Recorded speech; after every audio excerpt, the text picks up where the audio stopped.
C'est à l'inverse de ce qui se passe en France, c'est les petits numéros qui rentrent de la distance. On va surveiller Bonus des Croix en partant. On a vu que Basilov le 3 était un peu tendu. Il faut dire que les chevaux ont un moment qu'ils sont sur la piste.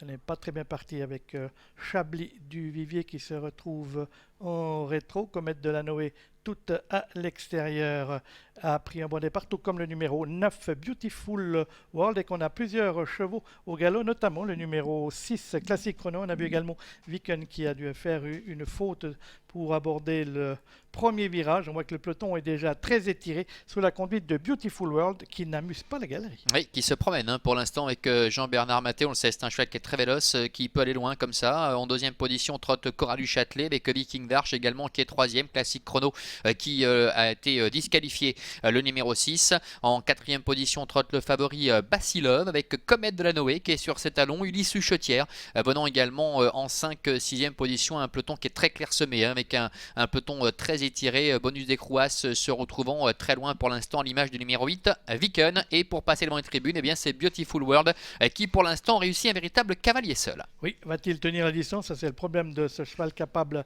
d'aller très très vite en début de parcours. On l'avait déjà vu plusieurs fois.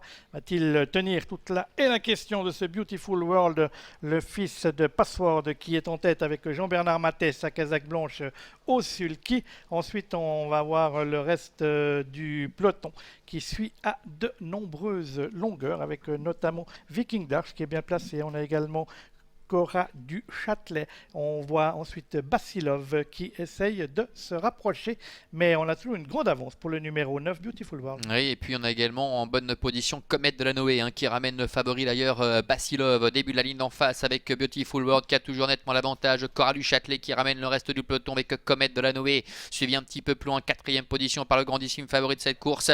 Basilov également qui tente de rester au contact avec Viking d'Arche, le numéro 2 qui est en 5e position. Les autres sont beaucoup plus loin, si ce n'est Ulysse Huchetière qui refait un peu de terrain avec Beautiful World qui n'a rien perdu de son avance au bout de la ligne d'en face. Derrière, Comète de la Noé et essaie de réagir avec Basilov également qui essaie de se rapprocher, tout comme d'ailleurs Cora du Châtelet avec en léger retrait également la présence de Viking d'Arche qui semble plafonner. Ulysse Huchetière est en léger retrait. Concurrents qui sont dans le tournoi final de cette épreuve avec toujours Beautiful World qui dirige les opérations, mais il va un peu moins vite maintenant au poteau des 500 mètres. La ligne droite va lui sembler terriblement longue. Comète de la Noé essaye de revenir avec Basilov, avec également Cora du Châtelet qui essaye donc de se rapprocher, le numéro 7. Beautiful World voit son avance fondre comme neige au soleil pour aborder la ligne droite. Avec Basilov, le favori qui essaie de se lancer à son extérieur, avec Comète de la Noé qui plonge à la corde, Cora du Châtelet également qui refait pas mal de terrain à la mi-ligne droite. Beautiful World attaqué par Basilov avec Cora du Châtelet qui enclenche maintenant au centre avec Comète de la Noé qui est à la corde. Cora du Châtelet qui prend l'avantage face à Basilov avec Comète de la Noé qui est à la corde. Cora du Châtelet, le numéro 7 qui va réussir à s'imposer. C'est Cora du Châtelet qui domine nettement la situation. Le favori Basilov doit se contenter de la 2e place. La 3e place pour Comète de la Noé. Et le grand animateur de cette épreuve, le numéro 9, Beautiful World, termine 4e. Et voici l'ordre d'arrivée de cette épreuve. Les deux favoris